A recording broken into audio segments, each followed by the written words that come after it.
বাড়িতে উপকরণ যেগুলো সাধারণ ঘরে থাকে আমি সেই দিয়ে এই রোলটা বানিয়েছি। কিভাবে বানিয়েছি আপনারা দেখুন। প্রথমে এটা আমাদের ঘরেই প্রায় থাকে, উপোসেতে তো খাওয়া হয় তরকারি করে। ভিজিয়ে ওটাকে মিক্সিতে বেটে নিয়েছি, তারপরে কড়াতে তেল দিয়ে ওটাকে একটু নুন দিয়ে ভেজে রেখে দিয়েছি। তারপরে আবার কড়াতে তেল দিয়ে একটু পেঁয়াজ কুঁচো, একটু লঙ্কা কুঁচো দিয়ে একটুখানি ভেজে নিলাম। নিয়ে এইবার ওর মধ্যে আদা, রসুন, একটুখানি পেঁয়াজ ওর মধ্যে বেটে দিয়েছিলাম আমি। না দিলেও হবে, নিরামিষ করলেও হবে, ওটা পেঁয়াজ দিয়েও দিয়েছি, পেঁয়াজ না দিলেও করা যাবে।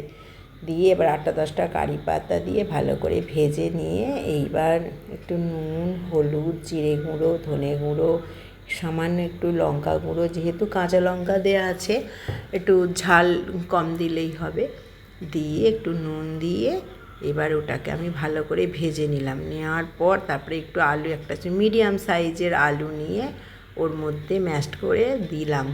দিয়ে তারপর ওই যে ওইটা হচ্ছে সোয়াবিন, আমি এবার বলি এটা সয়াবিনটা যে আমি ভেজে রেখে দিয়েছিলাম, যাতে হালসিনি গন্ধ না ছাড়ে, ওটাতে দিয়ে ভালো করে মাখচাক করে একটা পুর বানিয়ে নিলাম। এইবার এইরকম 4 চৌকো পাউরুটি কিনে এনে সাইডগুলো কেটে নিলাম, ব্রাউন কালারগুলো, ওগুলো আমি ব্রেড ক্রাম্বস করবো।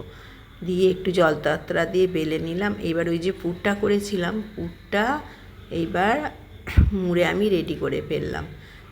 এইবার আমি আর একটা জায়গা নিয়ে তাতে আমি 2 চামচ কর্নফ্লাওয়ার, 2 চামচ ময়দা, একটু কাসুরি মেথি দিয়ে ব্যাটার করে নিলাম। তারপর ওপর থেকে একটা ডিম দিয়ে দিলাম, বেশি হলে 2টো ডিম দেওয়া যাবে, একটু নুন দিলাম।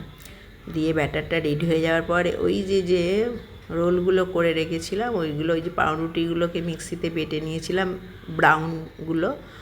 ব্রাউন অংশগুলো, তো ওইগুলো দিয়ে আমি এইবার একটা একটা করে ডুবিয়ে সব রোলগুলো তৈরি করে ফেললাম।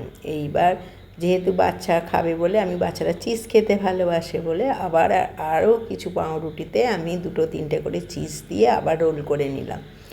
রোল করে এবার সমস্তগুলো রোল করে নিলাম। আপনারা রোল করে ছোট ছোট করে সাইজ করে কেটেও নিয়ে ভাজলেও ভালো লাগবে।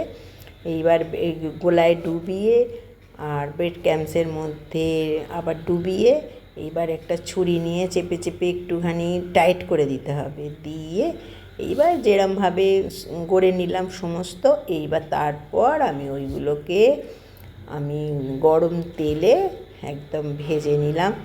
আর যদি এইটা কিছুক্ষণ ফ্রিজে রেখে দেওয়া যায় তাহলেও খুব ভালো হবে।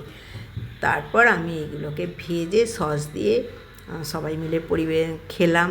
খেতে খুব ভালো হয়েছিল, তাই এটা শেয়ার করলাম আপনাদের সাথে।